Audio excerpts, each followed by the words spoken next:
comfortable with the project and any questions you can bring up now. This is Nick Oranger. He's going to be the project manager. He's with BX Civil. I'm Eric Prees. I'm the operations manager for the company. Jeff McCormick with SPN. I'll be the project manager from the engineering side of the project. Kind of the reason for doing this is we would like kind of right up front for everybody to understand and kind of ask the questions right now. If you're concerned about what's going to happen with the project over the summer, we're going to do a brief overview of the project for you. At the table down here and at the table in the back, there's cards that we made up specific for this project. On the back of the card is my number, his number, and the superintendent for the project. You can call those numbers at any time. One of us will handle the situation. If there's a problem you have, call us. That's a lot easier on us and a lot easier on the city and the engineering firms involved if you call us first, and then we can delegate where to go with it.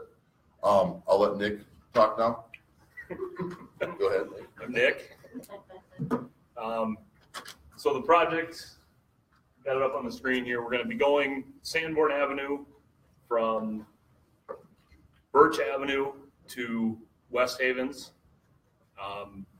The road will be closed completely to traffic, starting on the north side of the viaduct. We're going to breeze through this tonight. Major work elements of the project.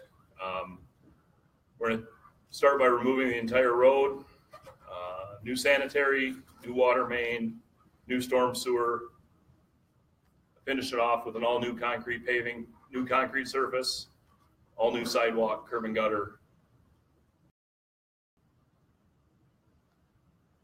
So traffic control detour route. After the meeting, if you guys have any questions with this, come find one of us. Be able to point it out a little bit better in the plans versus on the screen. I can't even tell you where the roads are here. So with the road being closed, there will be the detour route around town. I know a big concern for everybody in here is the access to the businesses. All of the red dots will be individual business signs with the directional arrow, and the green dots will be a list of all of the business signs with directional arrows pointing the traffic on how to access your businesses. Project schedule, March 26th, next Monday, was our tentative start date. The way the weather looks, right now it looks like we may have to push that, and hopefully the weather straightens out. Our estimated duration is approximately 80 days from start to finish, with contract completion dates, substantial completion of July 17th, and the final completion of August 16th, 2018.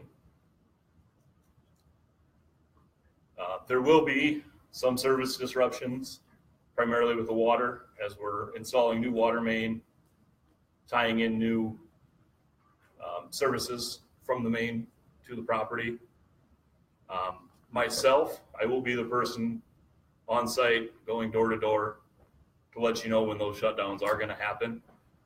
I know the city has asked for some private services to be additional services to be ran.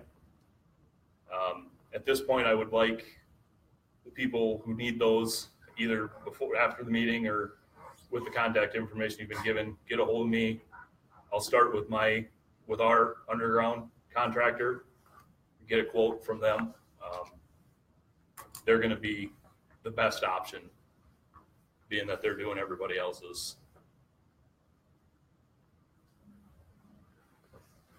And then the project contacts, like Eric said, contact cards at the front of the room, back of the room.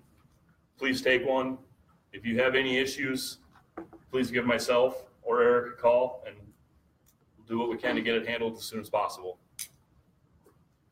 So it was extremely brief. Thank you guys for coming out tonight. If you have any questions, please feel free to come up and grab one of us, and we've got 3 different sets of plans. We'll be more than happy to answer any questions you have.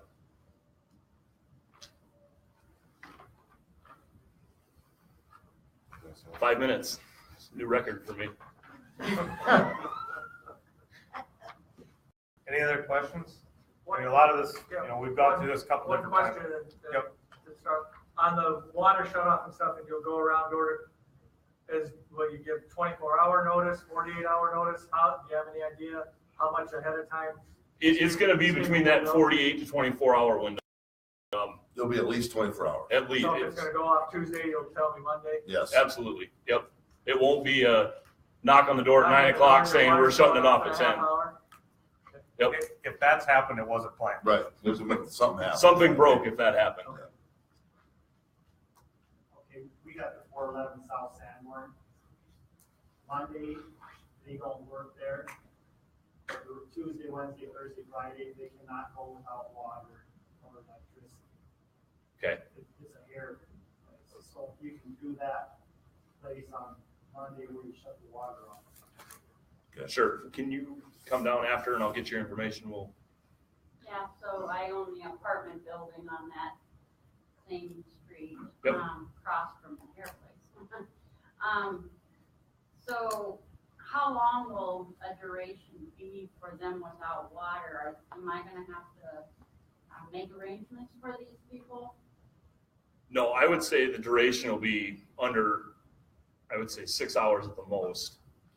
Okay, Typically, they have that, their goal is to knock those service hookups out, within 4 hours. I mean, it's them to get it done, the quicker the better for them too. So right. if it's not going fast, then there's probably an issue, but they'll stay until whatever time it takes to get you back in service. Right. And we worked with this same subcontractor last summer, and I believe the one time they were doing services, it was to Perkins, Culver's, and other restaurants in the Brookings area, and they were there until 11:30 that night. I mean, they will stay all night long to get services hooked up. So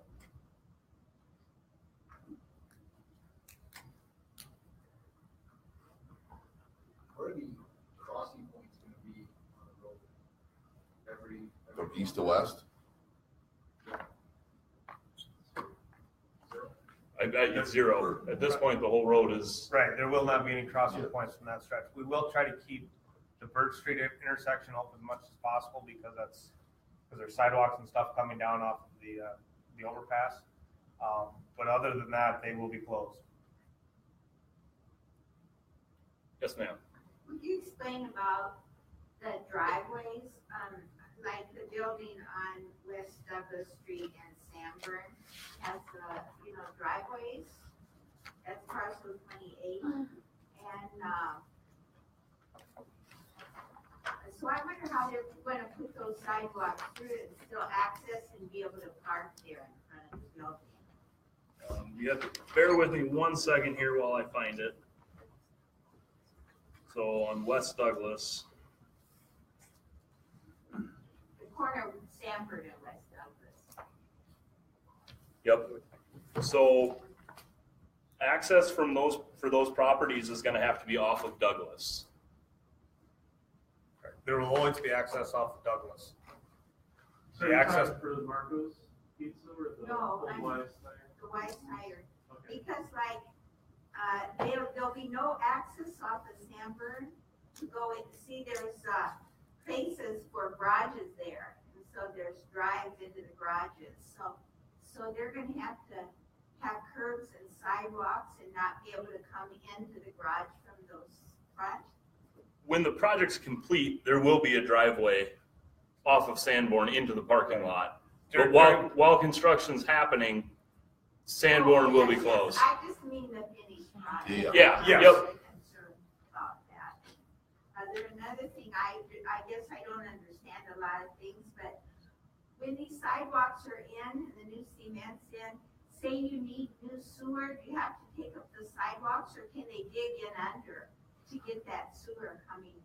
we're replacing the sewer service lines up to the property line, so that would be underneath the sidewalk. Oh, that's If very there's, good. if there's any sewer lines that you would want to replace beyond that up to the building, this would be the time that you would maybe want to schedule that. And you can certainly talk to the contractor that's doing the work to see if he would be interested in doing that. But as far as the city's contract, that stops at the property. So then they would work with you to see that the sewer lines meet and have the right slant. Yes, on all of that from the property line into the right of way. Yep. But yeah, it would be replaced up to that property line, so underneath any of those new sidewalks.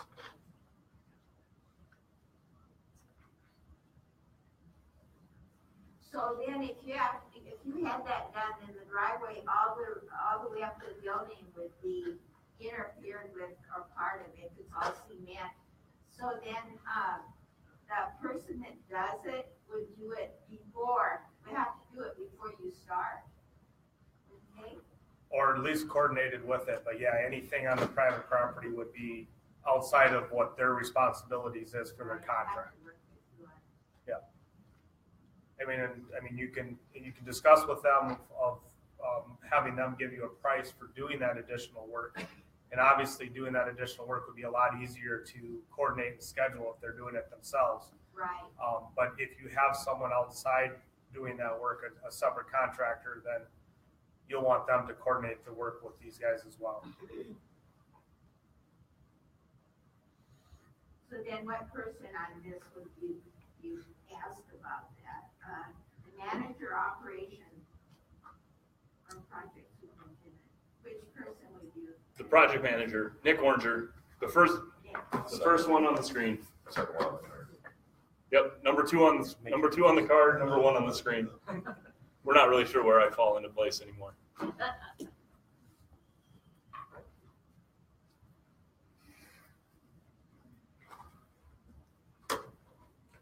We will have project updates listed on the City of Mitchell website. So if you guys want to keep an eye on that, we will have postings on there. And you'll be able to find it 2 places. There'll either be a link right on the front page on the left where it says quick links, or else you can go into your government current city projects and there'll be one called Sanborn. And anything that we issue as an update will get posted to that site. Was there anybody here that's got questions on the temporary easements? The letters we sent out? I have the wrong there. Okay, I'll get with you. We actually get the dollar. Yeah, I'll bring you the dollar bill. Every dollar. I'm just curious, I know that we have weather, that I just looked at the forecast and it looks like it's, gonna be wet a little bit. Yes. In the foreseeable future. Tell me what, does it have to be dry? What are the conditions need to be for you to get started? The biggest thing this time of year is having all the frost out of the ground. Any frost in the ground just doubles the time it takes to do anything. So hopefully with this rain that we do have coming, it'll help draw some of that frost out, and hopefully by the first week of April, it's a week later than we planned on starting, but not many people who can control the weather. I think that probably one of the concerns you have too also is just the mess involved with what we're going to do. Typically what we try to do, we'll leave everything covered as long as possible and, not tear the whole thing out at one time. And all of a sudden we just walk away and it's a bomb and it rains on. We'll try to do that in increments that work for us and for everybody else. Do a section of removals as much as possible, get it all ready to go and pour it back in as quick as possible. As far as, get everything done and knocked out in increments and back open as quick as we can. To touch that a little bit more, we do anticipate roughly 20 days just to get the underground, all the new water, sewer mains, all the services, and all of the new storm sewers installed. So there's going to be a window of time there where it's going to look muddy and like a mess, but it's the nature of the beast. You said when you started, you're gonna take all the cement out, or you're gonna do a block or 2 at a time? So from Birch to the north, there's a stretch in there that we're planning on leaving in place, and then Birch to Haven. In order to get the underground in and get it done efficiently, the whole road is that whole section of road will have to come out. So, you know, the sidewalks, that kind of stuff, we're gonna try and leave as much of that in as long as we can to try and cut back on the exposed surface, but in order to get the underground in, we've got to get the roadway torn up.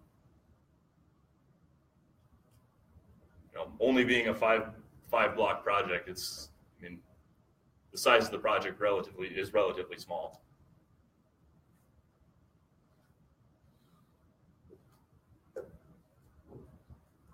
For those of you that have post office mailboxes at your house or business, we have talked to the post office about would you deliver the mail during this time, and they said we don't know about that until the project starts, just to see what kind of issues we're going to have. But if we do have issues and we can't deliver the mail, they will hold the mail at the post office for you guys to pick up. We have done community mailbox units on different projects, and it doesn't really work out real well because then you got different mailboxes right next to each other, and people, it's just a security thing.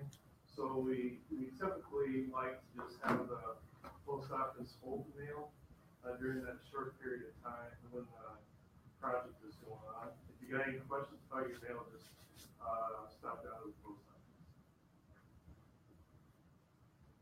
I'm gonna ask, is there gonna be similar meetings, when we start working on North Sanborn?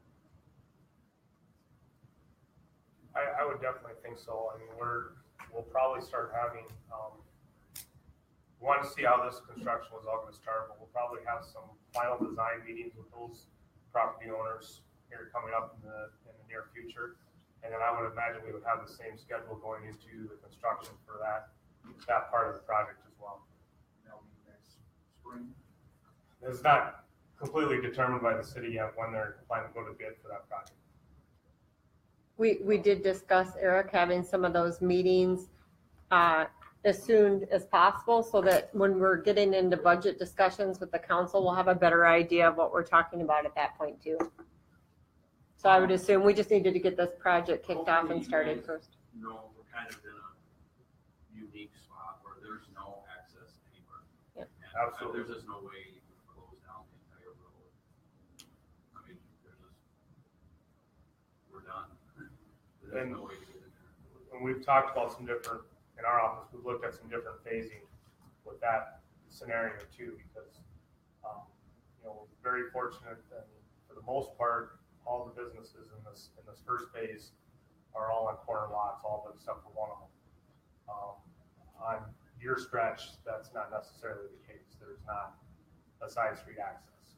So we have started looking at some different options and different phasing of the project to try to accommodate that. And we'll obviously want to sit down and talk about it. That'll be part of those conversations before we get to budget, when we get on to phase 2 after this gets started. And Stephanie, has the city talked about, because the roads, one block east and west of Sanborn are all uncontrolled intersections. With the increased traffic to get to those businesses. You guys talked about signage? Like temporary traffic on the side streets, are you saying? Traffic control on the side streets? Terry, is that part of the? We haven't really. I mean, our truck route detours are out on the bypass. But yes, there's going to be obviously increased traffic on those side streets. I guess we'll have to look at it if it becomes a problem. It's maybe something we'll have to put up some temporary 4-way stops or something of that nature. But as of right now, we didn't have anything planned for any of those other intersections. And if that does become an issue, please reach out to me. I've actually been through the Department of Transportation Traffic Control Supervisor. So, I mean, I would have some valuable input in assisting SPN and the city with controlling some of those intersections, because some will be worse than others. We will see issues throughout the whole project on different avenues like utilities, access, traffic, and we'll be addressing those on a daily basis as we see what would be kind of the best scenario. If we have to add an extra stop sign, add an extra business sign just to help